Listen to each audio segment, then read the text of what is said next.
Hey guys, welcome to Girl Meets Green. I'm Norma, your host or whatever, and as you can see by the title, we're talking season 3, Emily in Paris. We're jumping right in. Let's get this recap started. So Emily makes the decision to work for Sylvie. However, she can't bring herself to leave pregnant Madeline by herself to figure it out at Savoir. So she tries to do both. Shenanigans ensue. Madeline catches on and then informs Sylvie essentially, like by coming and, raising heck at a meeting. So Sylvie fires Emily. Alfie felt neglected by Emily, so he broke up with her. So episode 1 ends on that. Emily's fired and broken up with. Emily continues working with Madeline. Emily and Luke try to convince Madeline to hire Sylvie back, which works, but Sylvie refuses. Sylvie thinks she still has Jean-Pierre and she thinks she's still got a shot, but then this new company, JVMA, or not new, but like this other company comes around, takes Jean-Pierre from her. So now she's trying to figure it out. This new company offers her like I can't remember if it was to do marketing for them or like a job with marketing. So she talks it through with Luke and Julian because ultimately they are a team and this decision could cause them to fail because they don't have any clients. Luke basically encourages her to like keep, chasing that dream, which is beautiful. And Emily gets Alfie back. She sings him good old "What's It All About?" and that wins him back. So we're good on the Emily and Alfie front because we love us some Alfie. I like them together. I also kind of like Emily and Gabriel together too. Just watching them this season as friends was kind of like nice, because friendship is kind of the base of a good relationship. Sylvie hatches a plan with the handyman of the old building where Savoir is to basically like torture Madeline enough to convince her to leave, which works. The heat doesn't work. There's a pigeon in there. He's not helping them. So she calls Savoir, explains, or Gilbert Company, the parent company, and they let her break the lease. So they're working from her hotel, which is where she tells Emily that they are going back home to Chicago.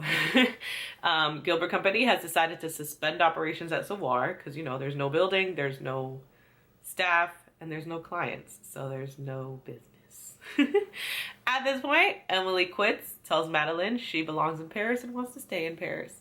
So now we have an unemployed Emily roaming Paris. She's not really unemployed. I mean, she's still doing the influencer thing. I don't know if she's like out here getting paid for it, but like that is an option. So she's not like fully like, I don't know what to do, but she doesn't know what to do. So she's kind of doing the influencer thing, going around Paris. She ends up working for Gabriel as a waitress because one of his waiters has to be fired, until she confuses the word mushrooms, which sounds like champagne, but it's mushrooms, and serves someone who is allergic to mushrooms. So needless to say, that was the end of that. Luke and Julian obviously want Emily back. The episode starts off with Luke using an idea from Emily for a client, because obviously now that Savoir is gone, the clients are coming to Sylvie. And Sylvie's kind of like, don't do that. We know Sylvie, okay? Sylvie's acting all hard-headed. But then Emily sees Camille's parents, because we all know Camille's parents have the champagne, and then what was champagne? Yeah, champagne is the one that you like pour. And she gives him the idea of Chamere, because she was drinking something called Kira Royale, which is champagne with a wine or something along those lines. Essentially, a wine cooler. She suggests to them they make Chamere, their own wine cooler, because it's a very popular drink right now. They think it's a great idea. The mom goes to talk to Sylvie. She's like, we a lot alike. We girl bosses, but like, keep your enemies close or something. Which like, Emily is so dang naive. I don't know why they all feel like she's a threat. Like that girl is so clueless to the world, but she's so good at her job. Like naturally, she's not even working it and she's working it. So needless to say, Sylvie hires her back. And then we get a beginning storyline between Camille and Gloria. Gloria is one of Camille's artist clients. Gloria is shamelessly flirting with Camille and Camille is eating it up. Needless to say, an affair ensues. Camille goes to Greece with this girl. Like it's just, there's a lot going on. Emily knows about it. She wants to tell Gabriel, which I totally get. I would feel the same way. I probably would have gone to Camille and been like, look, You need to tell him or I will. Like, I don't care what you got to say and think about me. Because, you know, we all knew, like, it was very predictable that any of Camille's responses would be like, what you and him did was messed up, so don't talk to me about messed up. It's like, girl, don't do that. Just because he cheated means you can cheat. Like, no, that's how life works. Come on now, guys. Come on. So, yeah, full-on affair. Trouble in another paradise is Mindy and Benoit. I told them to leave them alone and they didn't listen. So Nicolas, who is running JVMA, is actually a boarding school classmate for Mindy. And he's super into her, so he's pursuing her full force. Her boyfriend's getting all jealous and stuff. She's trying to tell him, like, I'm with you. They end up breaking up, and she eventually starts dating Nicolas. So that's where we're at so far. Oh, and another trouble in paradise is Sylvie. She's got a bit of a love triangle situation going on. Not really. Her boyfriend is like over this whole ex-husband is just my friend thing. So he bounces out. And Sylvie and her husband end up back together. They get back together at the McLaren event. It's like this launch of this exclusive purple McLaren. Emily convinces Nicolas, because we all know he's trying to woo Mindy, to give her a client. So he gives her this McLaren client. They do the event at Antoine's lavender farm, which is where Sylvie ends up back with her husband. Emily helps Alfie help Antoine because half of his lavender batch to him was like not up to his standards. He didn't want to use it. And so she suggests to do it like what McLaren is doing, a really exclusive, fancy, high quality launch where like the product is more expensive because it's more exclusive. At first Antoine tries to act like it's a bad idea, but then he does it, super successful. McLaren even ends up wanting to like sell a bottle with every car they sell. Jean-Pierre is being difficult.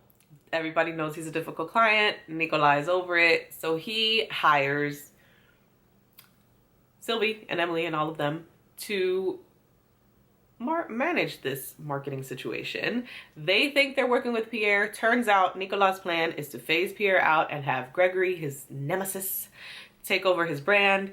They don't think it's right, so they essentially hatch a plan to like avoid this happening and to help Jean-Pierre, which angers Nicolas, makes him feel betrayed by them, which causes some issues between Mindy and Emily because Mindy feels like she should have told her. I kind of am like, but what could you really have done? Like, warn him and then mess it all up? You know what I'm saying? Like, So Nicolas takes advantage of the situation. Emily comes to apologize to him. Mindy walks away. When she comes back, he's kind of like, oh, Emily was just leaving. And it was Mindy's last day performing at her residency. So to Mindy, it looked like her friend was bailing on her. Obviously later we have the wonderful, wonderful Alfie who's like, I don't care, like telling Mindy what happened, and Mindy goes to Nicolas and is like, you gotta make it right, honey, or this isn't gonna work. Emily starts stepping on Julian's toes, which angers him enough where he is ready to quit. And Sylvie's like, no, no, no, I finally see it. I want you to enjoy working here. But he has sent a message out for feelers. That's where we kind of stop there. So I guess next season we'll see a little bit more about what that means for Julian. But throwing that in there because that's important. It's about Julian. Benoit returns to tell Mindy that they have gained entrance into this contest. There was a song that Mindy was trying to get him to sell to Nicolas before they started dating. He refused. Then he comes back to tell her why he refused. It was because he entered it in a contest and they won. They're in the contest. They'll be traveling and performing, blah, blah, blah. That's all we know because then Nicolas shows up, essentially proving to her that he's going to apologize to Emily and everything's going to be fine. And they go to Camille and Gabriel's engagement party, which I forgot to mention. They are now engaged. Gabriel also wanted like more. So he basically told Alfie and Antoine, like, look, I got feelers out there for other people. So like, what's up? You need to give me more. And Alfie convinces Antoine to take on a silent partner role and let Gabriel run the restaurant how he wants. So he gets to change the name, reopen, relaunch, all that good stuff. So things are going well for Gabriel. Speaking of Gabriel, Emily's telling Sylvie and everyone, you know, like, we should help him. He wants a Michelin star. And they're like, oh yeah, that's a whole other field. Like, that's very secretive. Like, you don't even know who it is, like anything about them. But they're all reminded that Luke once dated a food critic. So he calls her back up, finesses. She goes to the restaurant. She loves it. She goes again. She loves it again. And she's like, he's on track for a Michelin star.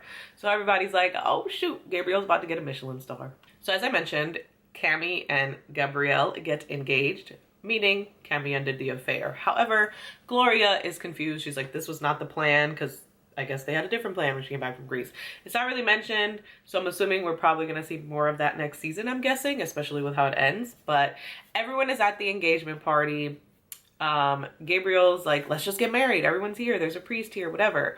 So they go to get married. Cami stops it. She's like, you love Emily. I can see it in both of your eyes. The only reason she's not hollering at you is because I made her make a pact that we would not go after you, and then I went after you, and blah, blah, blah, blah. This causes Alfie to ask Emily if that is true. Emily says yes. Alfie breaks up with her because he's like, I ain't no number two. Deuces. And he leaves.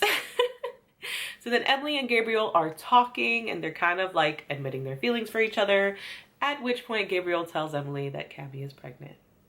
And that is how the season ends.